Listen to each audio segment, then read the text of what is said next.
Howdy ho, Wildcats, and anybody else who may be watching this video. What I wanted to do today was show you how we can use the standards-based rubrics that we've been working on for the last couple of years that we know are valid, that we know make sense to students, that make sense to teachers. They show exactly what's expected out of a student on a 5-point scale. I want to show us how we can use those and then make those a score that makes sense to parents, teachers, students, to everybody, okay? So I'm gonna show you.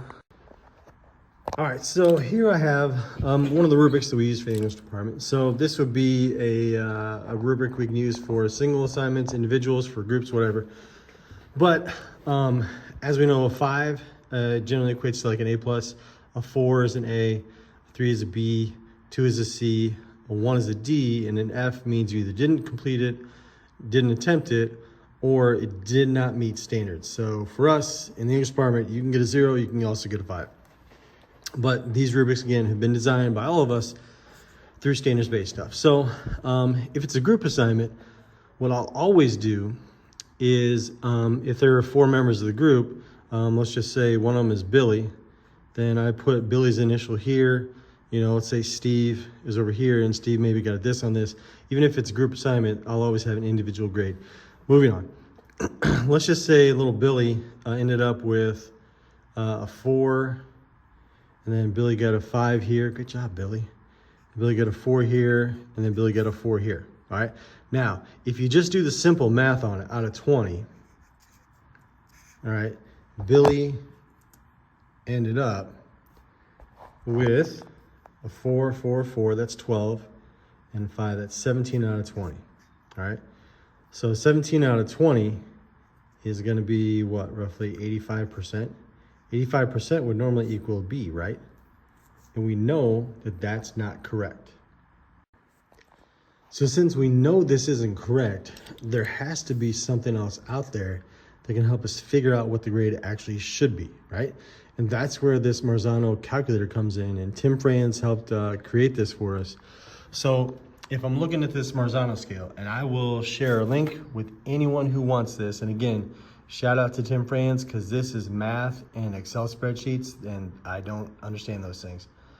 So the way we calculate the grade is this. We take our rubric categories. Now, if I'm looking at this sheet again, I've got 4 rubric categories, right? 1, 2, 3, 4. There are 4 rubric categories. All right.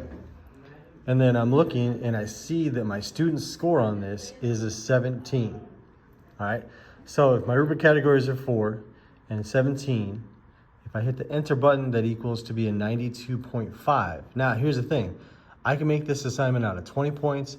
I can make it out of 40 points. I'm not even here to sit there and tell you what you should make something out of regarding points, because it doesn't even matter to me. What matters is that the score is fair and equitable for our students. So you'll see the adjusted percentage stays the same no matter what the points are. So if we want to put it out of 20 points, what our score actually should have been is an 18.5, not the 17 that you get out of simple math. And if you look and see, you can have a student who comes to you and says, well, how could I get 3 A's, 1 A plus, but my grade is a B, right? So we know that simple math can't be the answer. So the Marzano scale is actually going to be something that helps us out. So let's look at it differently. Let's say we got Steve, right? Old Stevie on this one standard up here hit the 2. He hit the B here. Oh, Stevie hit the 1 there. But Stevie rocked it right here, right? So let's count these things up. So you got 1, 3. You got 2 2s, which is 4. You got 1 1, which is 1. So 5, that's 8. So here's the thing, right? If we just look at it logically speaking, Stevie got 1 B, 2 C's, 1 D on this. If we do simple math, 8 out of 20, that's an F. So we know that can't be correct. So again, we have 4 rubric categories. So we go to our Marzano scale. We have 4 rubric categories. Little Stevie rocked a total of 8 points on that.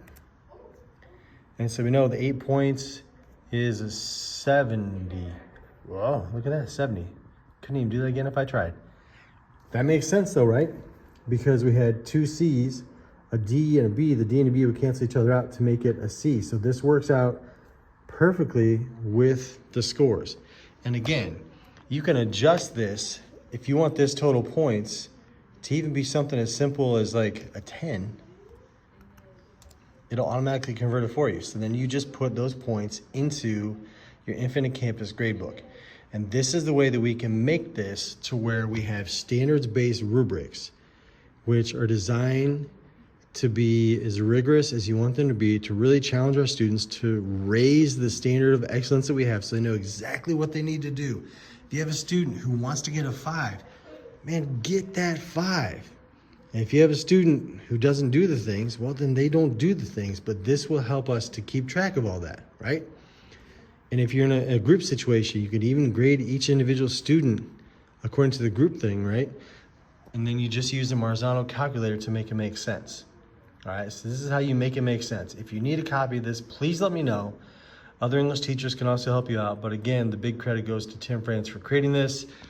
Shout out to boss Ramey Gerard for the work that she's done helping us with our whole entire English department creating these rubrics. But this is how this can make sense in Infinite Campus and to students, but not doing the simple math, because the simple math stuff it's not equitable, it doesn't make sense on these things. So hopefully this helped you out.